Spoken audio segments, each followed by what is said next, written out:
Hello, brilliant learners!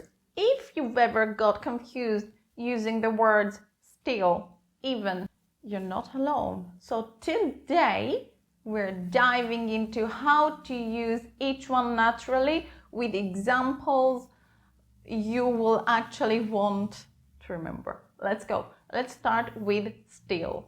When something hasn't changed and it's still happening, we use the word still. Still hungry, still single, still waiting for your crush to text back. We use still to talk about something that continues to happen. It hasn't stopped, changed, or ended yet. If there's a helping verb or modal, still comes after it. A helping verb, also called auxiliary verb, helps the main verb show tense, voice, or mood.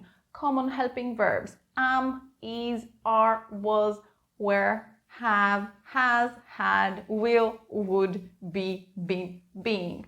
Are modal verbs helping verbs? Yes. Common modals: can, could, may, might, should, must, would, will, might. I'm still learning. She was still cleaning. We will still come tomorrow. I will still be working at 5 p.m. You can still catch the train. She might still come. I'm still going to call them. In everyday English, still usually comes before the contraction of the helping verb plus not. Structure: subject plus still plus hasn't, haven't, isn't, wasn't, won't, can't, shouldn't, plus main verb. I still haven't finished my homework. He still isn't listening. They still won't talk to each other. You still shouldn't eat that. We still can't find our keys. Still in questions.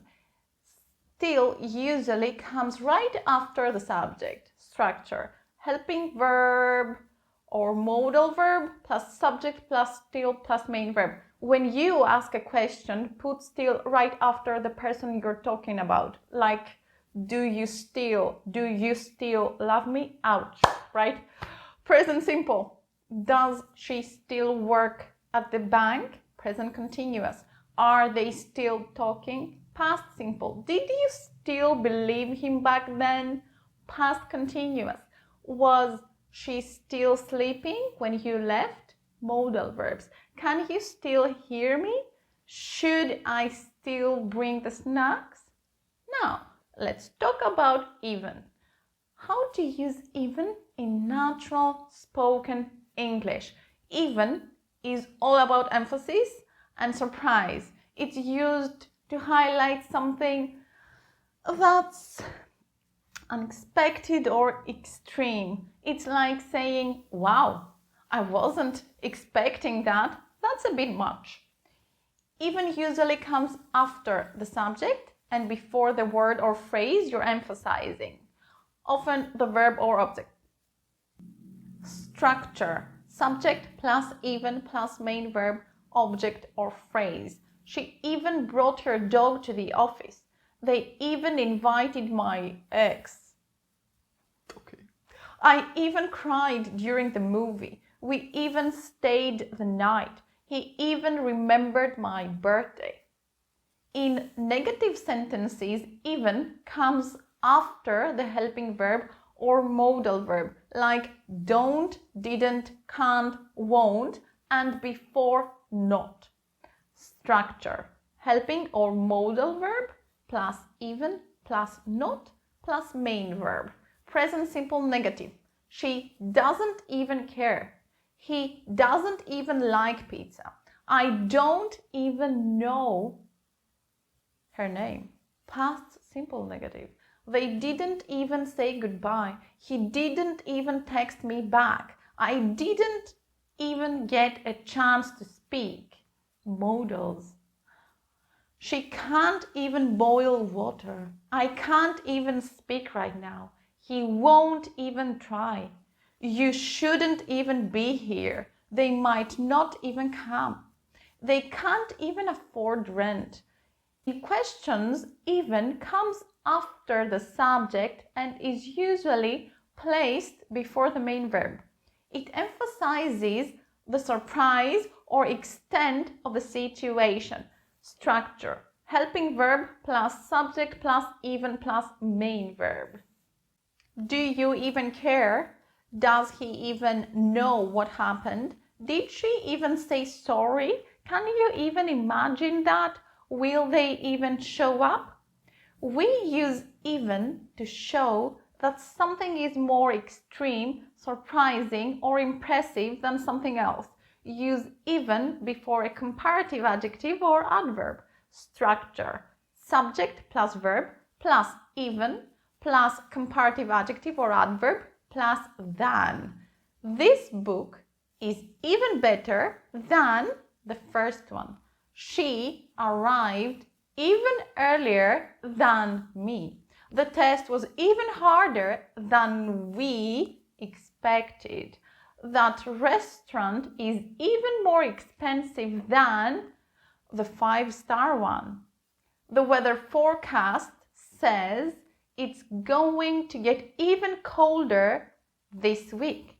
It was even more surprising to hear that she's quitting after 20 years. Common expressions with even. Explained simply. We use these set phrases to emphasize contrast, surprise, or something ongoing. They sound natural and native. And yes, they usually come with a comma when they start the sentence. Even now. Use this when something is still true. It hasn't changed even after time has passed. Structure: even now, comma, plus subject plus verb. Use a comma when it starts the sentence, don't forget. Even now, I don't understand what happened. Even now, she refuses to talk about it. It's surprising that this is still true. Even then, use this for past situations. It means something happened despite what was going on at that time. Structure: past situation. Even then plus subject plus verb. He was sick. Even then, he came to the meeting. They didn't know the rules. Even then, they won the game. It was unexpected or impressive. Even so. This means despite that, like but or nevertheless. It introduces a surprising twist after a statement. Structure: statement, even so, plus subject plus verb. The hike was long and difficult. Even so, it was worth it. She failed the test. Even so, she kept studying. It adds contrast and determination. Quick tip. When these phrases come at the beginning, use a comma. I know I've told you like 1,000 times, but when you write formally, you need to use a comma. When they appear in the middle, commas are optional. Only use them for clarity or emphasis. Beginning: even now, comma, I can't believe it happened. Even then, comma, he didn't give up. Even so, comma, they stayed calm. Mid: no comma. I can't believe it even now. I can't believe it even now. He got the job even then. They enjoyed the trip even so. And that's a wrap. Also, do you want a breakdown of how to use since and how it's different from for? Let me know in the comments. I'm all ears. Hope it helps. Catch you in the next one. Thanks for watching.